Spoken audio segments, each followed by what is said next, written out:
Let me first make quick introductions and thanks to everyone. Purely coincidental that when the book came out, people from the Prabha Khaitan Foundation contacted me to do a function, and I just said, too much is going on because of the election.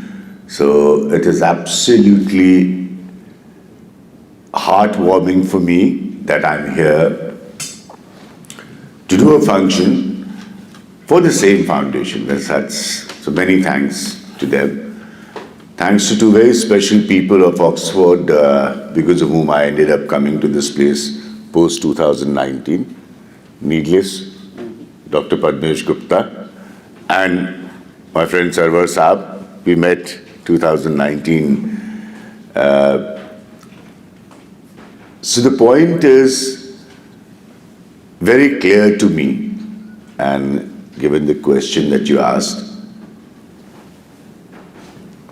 why UP has a straightforward answer.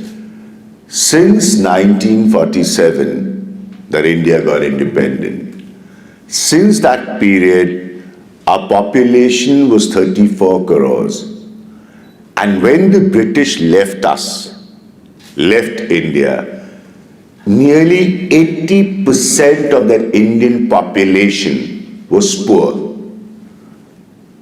And out of that 80%, nearly 40% could easily be put in one place called Uttar Pradesh. Now, that's the historical base and the perspective. What led to it was the fact that all political experimentation and the biggest turnaround of Indian politics, in fact, the watershed election that's called in Indian politics, I've referred to all that in the book, so quickly running it through, is 1961. And I have quoted from an article here in the book of 1961, written by Guardian Liberal, actually a British newspaper. So the point that Arun made, when you look at a lot of what is still happening, the point that Dr. Padmesh Gupta made, actually seeds of that were sown during that period. And the most dangerous thing the British did, amongst many, to us, was the 1934 infamous census. 1934 census formed the basis of knowing the society of India at large on caste lines. That is India's first caste census under the British Raj. Now, what happened?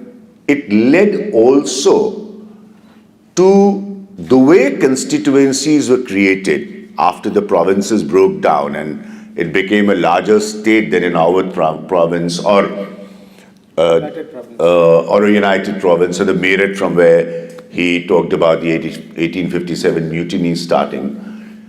UP started giving the highest number of member of parliaments. I'm simplifying it so that all of you understand.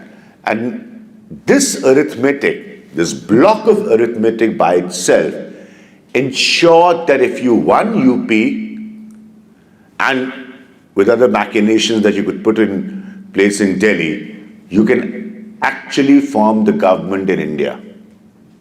You got my point? So you can actually form the government in India. And this continued for a very long period till now. You win UP, you win India. Now you understand? So that is why this book is so significant. Number two, the real pain for me while writing this book was that for a state, as he rightly said, which is given the maximum number of prime ministers, the biggest political dynasties, the biggest kingmakers, the people who've formed and brought governments down in Uttar Pradesh, which has bastions which belongs to leaders, which has areas dedicated to families, yet with so much power, enormity of power, not in UP, power directly linked to running the country. It is so horribly underdeveloped.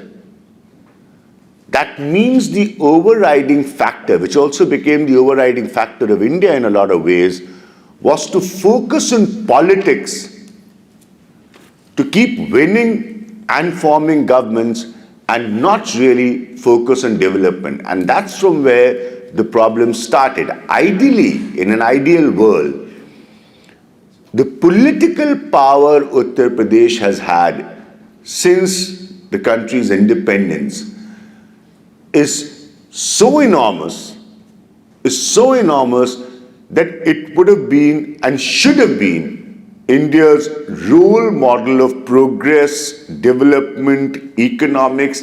Any problem India had, UP could have solved it. It has hills, which is now separated into a separate hill state. It has water, it has minerals, it has everything. But over and above all, it is crime, caste, and politics. So that is one of the reasons I wrote this book.